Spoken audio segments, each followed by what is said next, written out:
Olá, gente, tudo bem? Eu sou o professor Júlio César e hoje a gente vai discutir aqui um pouquinho sobre o iluminismo. O nosso intuito com essa aula é pensar quais são as principais consequências, né, do iluminismo para os dias atuais, ok? Vamos lá então, eu quero conversar com vocês sobre isso hoje, nesse bate-papo aqui meio que informal, mas que eu acho que vai ser importante para poder entender e compreender, né, que movimento foi esse aí chamado de iluminismo. Bom, então, em primeiro lugar, que a gente tem que entender, né, que o iluminismo é um movimento cultural que se desenvolveu na Inglaterra, Holanda, França, nos séculos XVII ao século XVIII. Nessa época houve um grande desenvolvimento cultural, intelectual, onde se preconizava aí analisar o mundo através do prisma da razão. Então, se a gente pudesse resumir o movimento iluminista, poderíamos dizer que foi uma tentativa de analisar o mundo a partir da ideia da razão. E por que houve esse movimento ou esse pensamento em relação a razão, né? Porque até então o mundo era dominado por um forte pensamento religioso, um forte discurso, né, cristão, sobretudo vindo aí da Europa, né, que é o centro aí dessas ebulições culturais que estão ocorrendo e também fenômenos religiosos diversos, que faz com que a igreja seja o local irradiador da cultura e do pensamento, ou seja, ela de certa forma ditava o modo de ser e de pensar naquela época. Até então, todas as explicações elas se baseavam, né, no pensamento religioso. Deus explicava tudo, Deus explicava a natureza, Deus explicava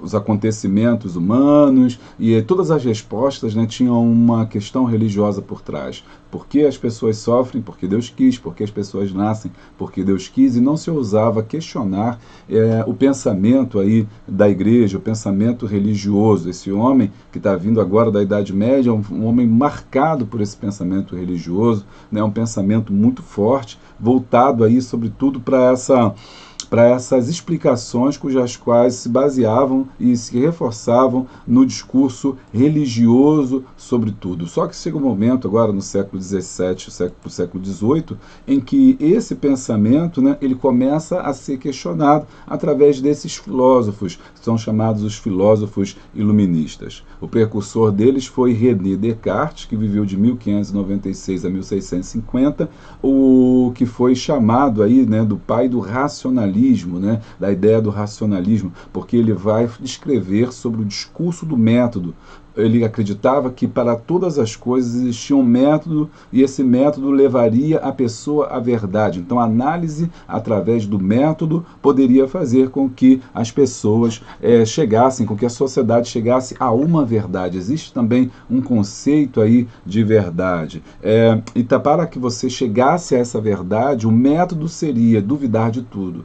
Então, a ideia do Descartes era colocar todas as coisas em prova e procurar duvidar da existência de todas as coisas, de todas aquelas verdades que a igreja nos trazia, a partir de agora estavam em xeque, a partir desse discurso do método que se baseava na análise e da dúvida, pôr em xeque todas as coisas. E a partir dali você desenvolver, né, através da razão, uma análise agora da razão, do pensamento, não mais o discurso religioso, mas agora um discurso do método que vai fazer com que eu chegue a uma verdade. Então, a partir da dúvida racional pode-se alcançar a compreensão do mundo e até mesmo a compreensão de Deus. Isso também é interessante pensar, Deus também passou a ser, né, objeto de análise, o objeto de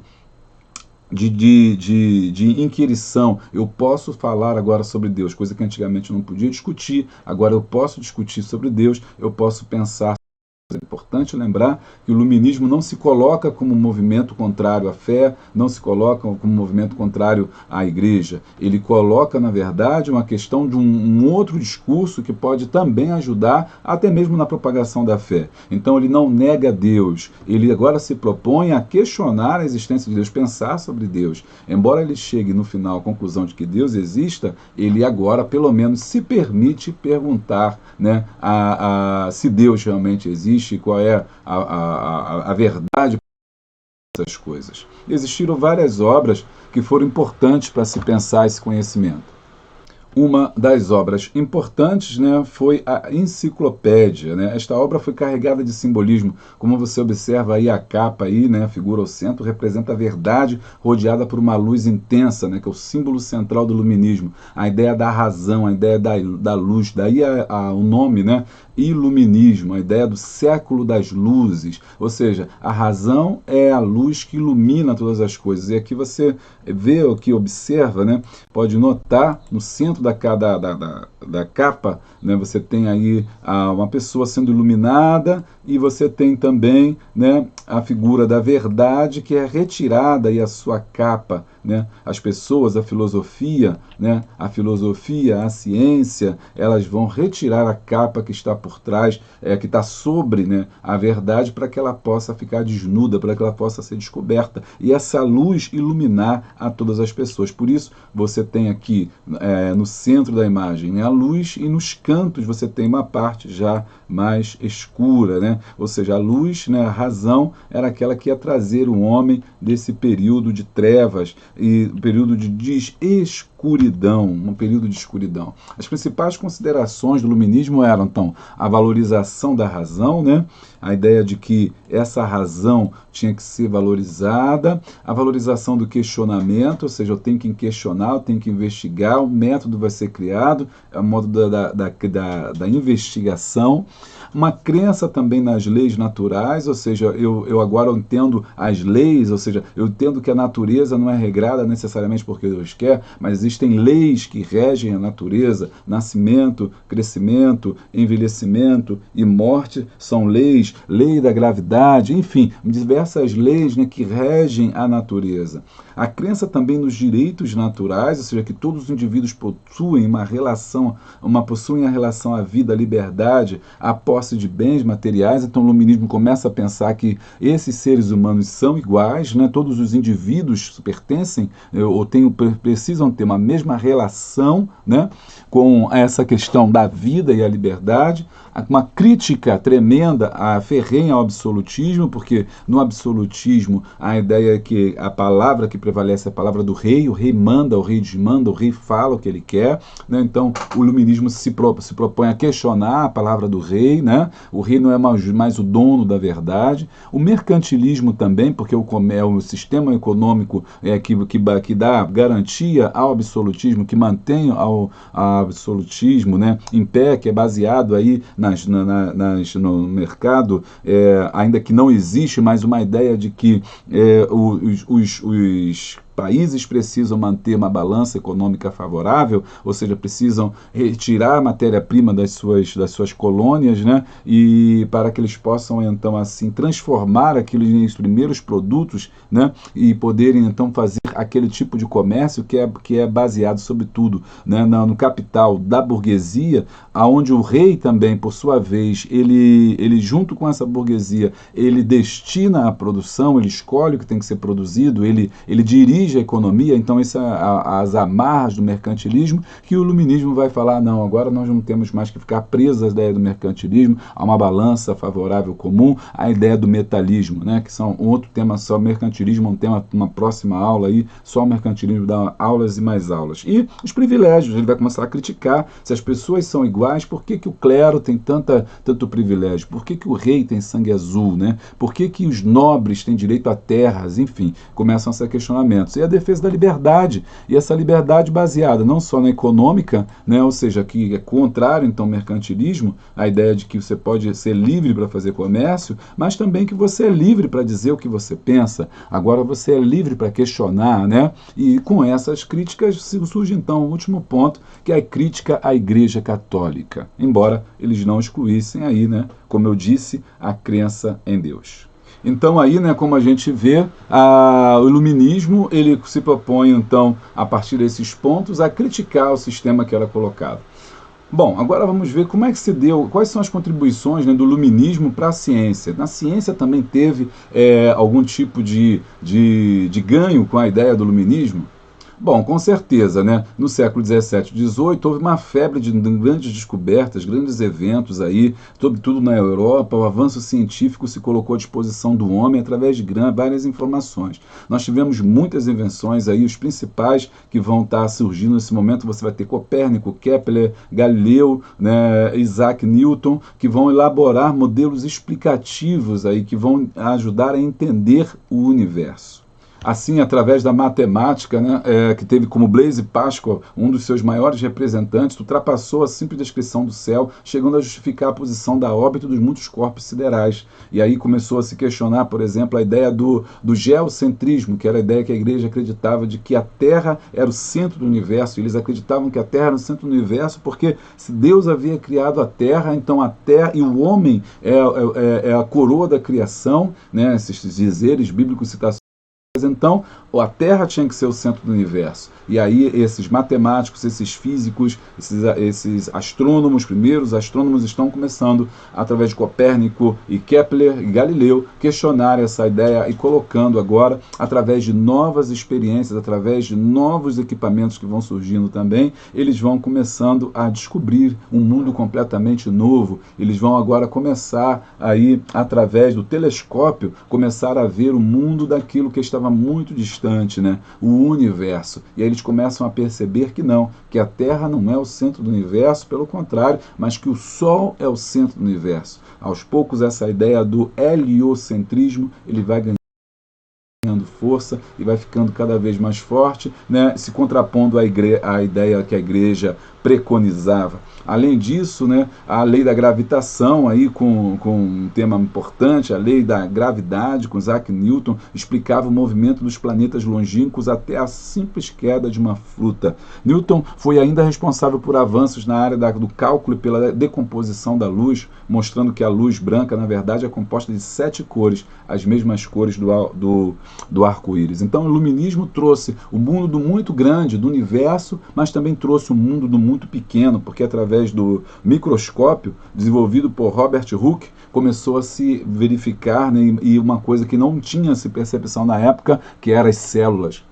Todos os seres são formados por células, né? Células extremamente pequenas, invisíveis aos olhos nus, agora podiam ser observados através do microscópio. O mundo do muito pequeno, o microcosmo está sendo observado e o macrocosmo também está sendo observado, e de maneira que o homem tem uma visão mais completa de tudo o que está acontecendo ao seu redor.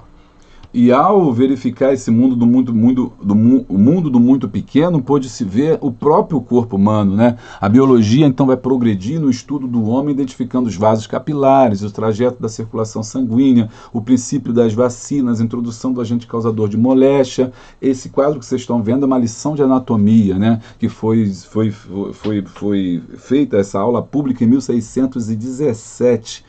Ao mesmo tempo, na química você tem Lavoisier, o famoso, por causa da precisão que realizava suas experiências, provou que embora a matéria possa mudar de estado numa série de reações químicas, sua quantidade não se altera, ou seja, conserva a mesma, tanto no fim como no começo de cada operação, né? Foi dele a frase, né, na natureza nada se perde, nada se cria, tudo se transforma. E nesse quadro aqui você tem uma primeira exemplo de uma dissecação do corpo humano. Está se observando o corpo humano por dentro, e agora eu tenho algumas explicações que não tínhamos antes, né, sobre como funciona o corpo humano. Mas também houve conflito, né? Você não teve só paz nesse período, porque com certeza a Igreja Católica não vai aceitar, né, de bom grado essas mudanças. E aí você tem o julgamento de Galileu. Galileu Galilei foi em 1613, cientista, foi levado a julgamento porque ele estava defendendo o heliocentrismo que eu falei anteriormente. E ele foi preso, né, pela Inquisição, ficou vários anos preso ali sem saber por que ele estava sendo julgado, e depois que ele vai publicar a sua obra, onde ele está falando sobre o movimento dos corpos celestes, né, e ele é levado ao tribunal para poder explicar essa tese que era contrária à tese defendida pela igreja. E ele, para não morrer, ou seja, para ele não ir para a fogueira, ele tem que voltar atrás, retroceder no seu pensamento e aceitar que a Terra é o centro do universo. No final do seu julgamento, ele diz uma frase que vai entrar para a história, né, dizendo: a Terra é o centro do universo, mas ela se move. Esse complemento que ele dá aí se move, é como se fosse assim: vocês sabem a verdade, né? Vocês sabem a verdade e vocês não vão poder ocultar essa verdade por muito tempo. No campo da filosofia, você teve obras muito importantes, né? Você tem Voltaire, né, o francês, né, que vai criticar esse antigo regime, vai criticar a igreja, vai defender a liberdade de expressão e vai escrever um livro muito importante aí, né, para se pensar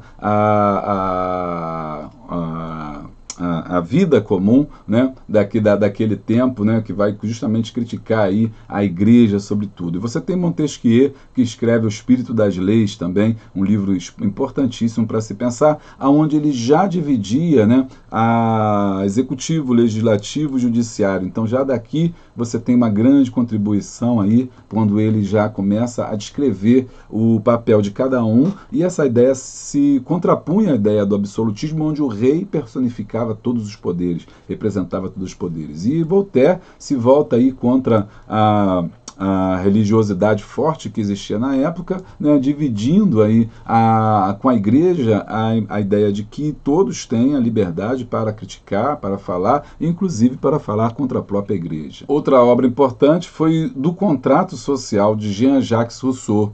Né? Nesse trabalho, ele vai falar, né, que os homens precisam, para sobreviver, formar, né, um contrato, e esse contrato é um contrato social. Um outro livro importante é o Sobre a Origem da Desigualdade, também um livro clássico, né, que o Rousseau é chamado dentre esses filósofos de moderno, porque ele dizia e falava sobre a importância do homem, da razão, mas também de ser contrário à exploração do homem. Ele diz que quando o homem cercou a terra, né, nasceu ali a desigualdade social, ou seja, a desigualdade social começou com o início da propriedade privada. Mas houve outras pessoas que pensavam diferente, né, no caso dele. No caso foi o John Locke, esse é inglês, e Rousseau, Jean-Jacques Rousseau, francês, né? O francês era contrário a essa ideia da propriedade privada, mas John Locke ele já defendia a propriedade privada. Ele achava que o Estado ele deveria viver para defender a propriedade privada e que o homem tinha direito a ser livre e ser feliz e que cabia ao Estado garantir essa felicidade. Por isso, ele acreditava até mesmo que caso o governo não cumprisse o seu poder ou como garantindo a propriedade privada, a propriedade privada ou não garantisse a sua segurança, ele poderia ser substituído, né? Outra de suas afirmações era que todos os indivíduos nascem iguais, sem valores ou ideias preconcebidas, ou seja, nascem iguais, né? Agora a questão é se permanecem iguais, não? Então esses dois homens também, esses dois filósofos são importantes aí para pensar esse mundo aí do iluminismo, duas ideias que são diferentes entre si, mas ao mesmo tempo elas se unem, né? Porque elas se contrapõem ao que a gente estava falando, que era o absolutismo. São pessoas que estão pensando aí esse mundo, estão pensando essa nova forma de organização social. E essa nova forma de organização social é chamada de um contrato social.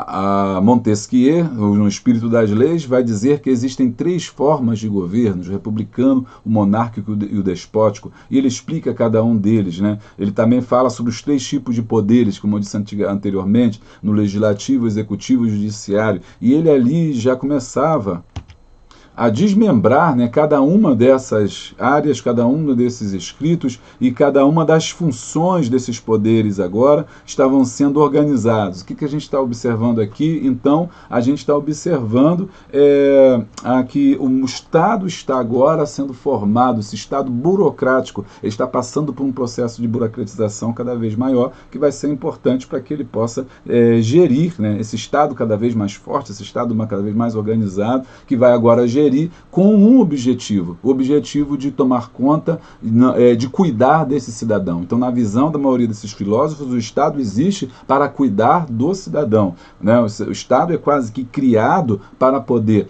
dar a felicidade, ou trazer a felicidade, ou garantir a felicidade a esse cidadão. Inclusive, né, essa ideia desse contrato está expresso também através do texto de Diderot, né, que ele fala que o poder político emerge do consentimento da nação. Nesse texto ele fala sobre isso dizendo: o príncipe recebe de seu súdito a autoridade que ele tem sobre eles, e esta autoridade é nascida das leis da natureza e do Estado. As leis da natureza e do Estado são as condições às quais eles estão submetidos.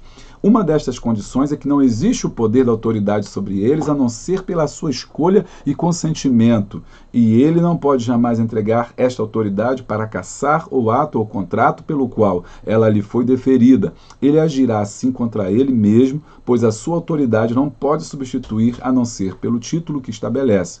O príncipe não pode, pois, dispor do seu poder e de seus súditos sem consentimento da nação. Então, para esses filósofos, existe um contrato social em que o povo abre mão dos seus direitos, das suas prerrogativas do indivíduo, para poder entregar isso ao rei, entregar isso ao soberano. Agora, só que ao entregar isso ao soberano, para Diderot, né, ao entregar isso ao soberano, ele abria mão da sua prerrogativa de liberdade, em detrimento do que ele queria, para que o soberano pudesse exercer o seu poder. Mas também, se esse soberano não correspondesse às necessidades do indivíduo, aí ele poderia ser destituído. Esse pensamento é diferente de outros filósofos que defenderam que não, que o poder, uma vez entregue ao soberano, deveria estar nas mãos dele. Um desses filósofos que a gente não citamos aqui, mas que é importante também para pensar esse momento, é o Maquiavel, né? Maquiavel, na sua obra O Príncipe, ele questiona justamente a falta de um poder central, forte, poderoso, cujo qual nós delegamos o poder para que ele restaure a ordem, né? Então, nesse caso, ele é absoluto. Na verdade, o Maquiavel é o pai do movimento contrário ao que a gente está estudando. O Maquiavel seria ali aquele que lançou a semente do momento aí do absolutismo. É Thomas Hobbes, né? Thomas Hobbes, na sua obra O Leviatã, ele fala justamente sobre isso, a ideia de que o homem é o lobo do homem, ou seja, o homem destrói a si mesmo, o homem desorganiza a sociedade, o homem não sabe conviver em sociedade, ele mata, ele rouba, ele avilta, ele destrói, então ele precisa de uma organização, e essa organização se dá pela força, se dá pelo poder de uma pessoa. Então, Hobbes começa também, na época de Maquiavel, a conseguir moldar aí esse mundo ditatorial, né, comandado pelo rei, dando a base, dando suporte ideológico para a teoria do absolutismo, ao dizer que precisamos de uma pessoa forte. Muitos filósofos também vão discutir nessa época que esse poder não é necessariamente que nós entregamos ao rei, mas esse poder veio de Deus. Jacques Bossuet foi um filósofo desse mesmo período do absolutismo que dizia que o poder, né, que o rei possuía era um poder divino, era a teoria do direito divino dos reis. Então, o absolutismo se baseava nesses três pensadores aqui, numa ideia de um direito divino vindo de Deus, né? Numa ideia de que nós abrimos mão desse poder, entregamos ao rei, e aqueles que não abrissem mão, na verdade não é o que Maquiavel está dizendo, não é nem abrir mão, né? Esse poder é tomado à força, o rei se estabelece pela força, precisa ser forte. E uma vez ele estando com o poder nas mãos, ele governa, ele age, né? Ele corporifica, personifica, ele dirige a nação, ele forma a nação e faz o que quer e não cabe ao súdito questionar. O movimento iluminista, que a gente está vendo, é contrário a isso. Eles estão acreditando que não. Esse momento do absolutismo já passou. Agora eu posso questionar, agora eu posso criticar, agora o rei não existe, eu não sou mais apenas um súdito que vou servir ao rei, mas agora eu seria um cidadão, e por ser cidadão, por nascer igual, por ter direitos iguais, direito à liberdade, direito à expressão, direito a pensar, a raciocinar e a questionar, o Estado deixa de viver para o rei e o Estado vive para mim. Na economia, o iluminismo também foi muito forte e, de certa forma, ele vai influenciar a forma que era feita a economia na época. Na França aparecem os fisiocratas, né, para quem a riqueza de uma nação provém da agricultura e, portanto, da natureza. A economia seria regulada por leis naturais, sendo desnecessária a intervenção do Estado. Era o princípio do laissez-faire, laissez-passer, deixe fazer, deixe passar. Era defendido pelos fisiocratas, onde pregavam o ideal de liberdade. Os fisiocratas influenciaram na formação de uma corrente de pensamento chamada de liberalismo econômico, da qual fazem parte os ingleses Adam Smith, Thomas Malthus e Davi Ricardo. Adam Smith escreveu A Riqueza das Nações, em que defendeu que nem a agricultura, como queriam os fisiocratas, nem o comércio, como defendiam os mercantilistas, era a riqueza das nações, e sim o trabalho era a fonte das riquezas. Esse trabalho tinha que ser livre, sem intervenção. Esse trabalho tinha que ser livre, sem intervenção e guiado espontaneamente pela natureza. No iluminismo e a religião, né, como nós dissemos, agora a religião ela passa a ser criticada. Isto é, eles acreditavam em Deus, que Deus estava presente na natureza, portanto, no próprio homem, que pode descobri-lo através da razão. E para encontrar Deus, a segunda premissa, que bastaria levar uma vida piedosa e virtuosa, não precisava mais estar dentro de uma igreja, nem seguir o que o padre ou o bispo ou o que o Papa dizia. E por último, a igreja, né? Deixa eu dar o zoom aqui. A igreja tornava-se dispensável. Os iluministas criticavam-na por sua intolerância, ambição política, inutilidade de ordens monásticas, vinda de monges, de autoridades religiosas, né? Então, a igreja ela vai ser amplamente criticada. Finalmente surge o despotismo esclarecido. O despotismo esclarecido já vai surgir no século XVIII. Ele vai se desenvolver através do pensamento que mescla absolutismo e ideias iluministas. Surgiu em países como na Europa, como Portugal, Áustria, Prússia e Rússia. Esses soberanos eles tinham um modelo absolutista, mas eram influenciados pelo iluminismo. Ou seja, então eles tinham conhecimento, eles tinham uma certa visão dos benefícios do conhecimento, da ciência, mas só que a forma deles implementarem essas ações eram formas absolutistas, ou seja, eram formas despóticas. Eles obrigavam, na verdade, a que esse conhecimento fosse imposto a todas as pessoas. Eles governavam em nome da razão e pretendiam construir a prosperidade de seus estados. Diziam-se servidores da coletividade. No entanto, a forma de aplicar o seu pensamento, a forma de aplicar o seu conhecimento era uma forma extremamente autoritária. E aí você tem exemplos como o Marquês de Pombal, né, foi ministro de Dom José I, né, que fez a Reforma Pombalina. Essa Reforma Pombalina atinge o Brasil aí, em cheio, porque expulsa os jesuítas de Portugal de suas colônias, no caso Brasil. O Brasil perde aí a influência dos jesuítas, o modelo jesuíta, né, que foi implantado aqui no Brasil desde o tempo de colônia. Então esse iluminismo ele se transforma em alguns lugares nesse autoritarismo aí despótico, né? Nessa questão do esclarecimento, do despotismo esclarecido, e isso faz com que esses ministros ou reis, monarcas, criem leis que vão, de certa forma, atrapalhar aí as outras nações, que vão, de certa forma, interferir, né, em outros governos, no caso o Brasil. Você tem o caso de Dom José II, também, que estimulou o desenvolvimento das manufaturas e da agricultura, libertou os servos de várias regiões do país e desenvolveu a educação. Taxou as propriedades da nobreza e do clero. Ainda você tem Frederico II, que organizou a Rússia militarmente, no caso a Prússia, e a russa Catarina a Grande ficou muito conhecida como um incentivo aí à cultura e fez várias reformas sociais. Finalmente, podemos dizer que o iluminismo preconizava a liberdade individual e a livre posse dos bens, a tolerância para a expressão de ideias, a igualdade perante a lei, a justiça com base na punição dos delitos.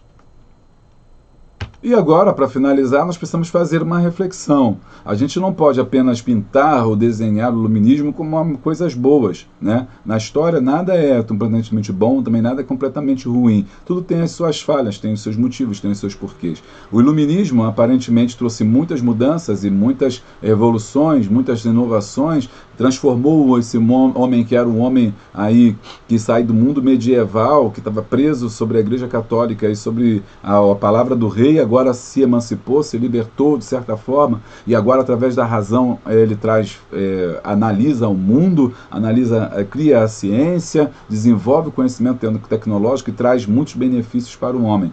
Mas será que só trouxe coisas boas o iluminismo? Vamos dizer que o iluminismo diretamente ele proporcionou o fim do colonialismo, do absolutismo e a implantação do liberalismo econômico. Bom, e na questão indireta, podemos dizer que aos poucos o iluminismo penetrou no pensamento moderno, dando formação ao mundo ocidental. A Igreja perdeu parte da sua autoridade.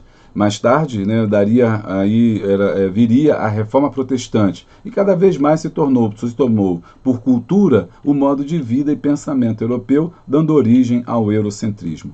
Além disso, pode-se dizer, né, que todas as culturas que não eram europeias foram, ao longo desse processo, sendo cada vez mais colocadas na marginalidade. A cultura africana vai ser vista como povos sem cultura, sem conhecimento. A asiática, da mesma forma. Ou seja, tudo que não era europeu, tudo que não vinha de França, do berço cultural daquela época, né, tudo que não vinha desse modo de vida da razão, baseado, preconizado por esse modus operandi da razão, era visto agora como não civilizado. Segunda questão também é que essa ideia dessa civilização vai ser imposta sobre outros povos, né? No discurso de levar a civilização, o conhecimento, levar a luz, né? Levar o saber, eles vão dominar e vão subjugar, vão escravizar outros povos. Bom, eu vou ficando por aqui, eu espero que você tenha gostado. Não se esquece aí, se inscreve no nosso canal aí, deixa o like, vai ser muito importante para o nosso canal crescer. Até a próxima.